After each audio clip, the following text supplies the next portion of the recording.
வணக்கம். குழுவே நம்ம தந்தையே நம்ம இன்னைக்கு நம்ம மூட்டு மற்றும் உடல் வலியையும் அதுபோக தூக்கத்தை சீர்படுத்தக்கூடிய சீர்படுத்துறதுக்கு உதவக்கூடிய ஒரு முத்திரையும் ரத்தத்தை சீராக இயக்கிறதுக்கான உபயோகப்படக்கூடிய முத்திரையும் தான் பார்க்க போறோம்.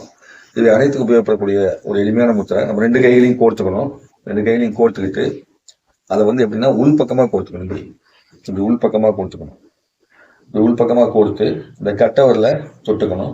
அதுக்கப்புறம் சுண்டு வரல தொட்டுக்கணும். இப்படி தொட்டு இப்படி வச்சுக்க வேண்டியதான். இதுதான் அந்த முத்திரை. சரிங்களா? நல்லா உள்பக்கமா கோர்த்து இப்படி வச்சுக்கிறீங்க. கட்டை தொட்டுக்கிறீங்க, சுண்டு வரல தொட்டுக்கிறீங்க. தொட்டு இப்படி வச்சு அமர்ந்துக்கிட்டோம். இதை நம்ம வகுத்துக்கிட்டே இப்படி வச்சுக்கலாம், நெஞ்சுக்கிட்டையும் வச்சுக்கலாம்.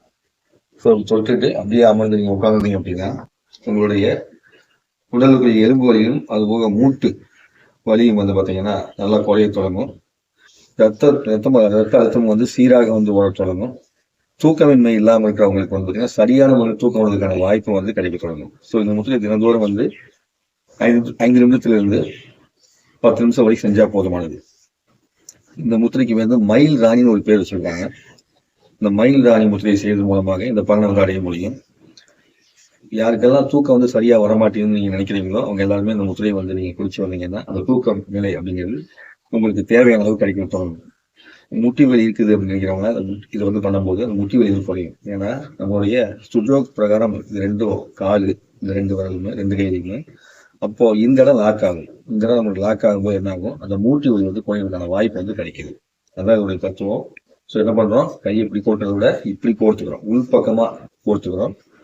கோர்த்து இப்படி பிடிச்சிக்கிறோம். பிடிச்சிட்டு கட்டை வரல மேல தொட்டுக்கிறோம், சுண்டு வரல கீழே தொட்டுக்கிறோம். அப்படியே வைத்துக்கொண்டு நீங்க என்ன பண்ணணும், உங்களுக்கு சுவாசத்தை கவனிக்கணும். இந்த சுவாசத்தை நீங்க கவனிச்சுட்டு வந்தீங்கன்னா நல்ல சீரான ஒரு இயக்கம் கிடைக்கும். இந்த அற்புதமான முத்திரையை செய்து அனைவரும் நலமும் வளம் பெற்று வாங்க வேண்டிக்கிறேன். இப்படிப்பட்ட முத்திரைகளை கற்றுக்கொண்ட அனைத்து ஆசனங்களுக்கும் இதை கற்றுக்கொண்ட அனைத்து அன்புகளுக்கும் நன்றி, வணக்கம். குருவே நம, தந்தையே நம.